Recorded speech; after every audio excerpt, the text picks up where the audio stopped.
Alisin ko ng plaster guys kay masikim na. Ay, ingatin yan mo guys. Pala ka o, gadugo pa man na. Guys, yan Balik guys. siguro ng banid. Abit mo guys. Lo, aga lang. Pwede mo na bukas na mo nang kunin. Laki na ng access sa kamay ni Papa John, oh. Ari 2 guys. years, sobra pa siya. Ari guys. Ay, di ba malapit na ka mag 3 years pang? O, dugto nga na ko. Lugto nga na, no? Presya sa Ginoo. Balik na ng banid isa. Yes. Na, tingnan nyo ang kamay ng dialysis patient. Para hindi kayo maging katulad ng ganito na kamay. Mag-ingat talaga sa kinakain, baguhin ang lifestyle. Ano gani lifestyle mo, Papa John? Sabihin mo nga.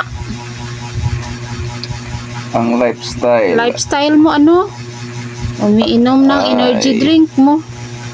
Umiinom ng Matigas ang ulo. energy drink. Tapos yung hypertension, hindi umiinom ng gamot. Ang Kaya ayan.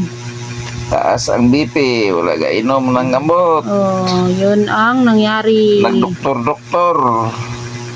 Kahit palainom pa ng tubig, kahit Grabe, palakain palainom ng tubig gulay. Isa ka adlaw, sira tulog pa ka rin ang litro kidney. Katawaan na lang ako ng tulog ka litro. Ayan. Pero pagdating sa High blood at saka energy drink. kung energy drink, Nakaligtas. walang ligtas. Kaya ang Basta tubig lang po kasabihan, usapan. Kahit tulog ka litro lang kulang pa na ako sa kadlaw. kaya ang kasabihan, ang pagsisisi ay laging nasa huli. Isang like at share, malaking tulong na po yan para sa Dialysis Warrior. Kaya maraming salamat po. God bless and good night. And salamat po sa inyong lahat sa aking mga taga-suporta dyan. God bless po sa inyo. Ay, salamat guys.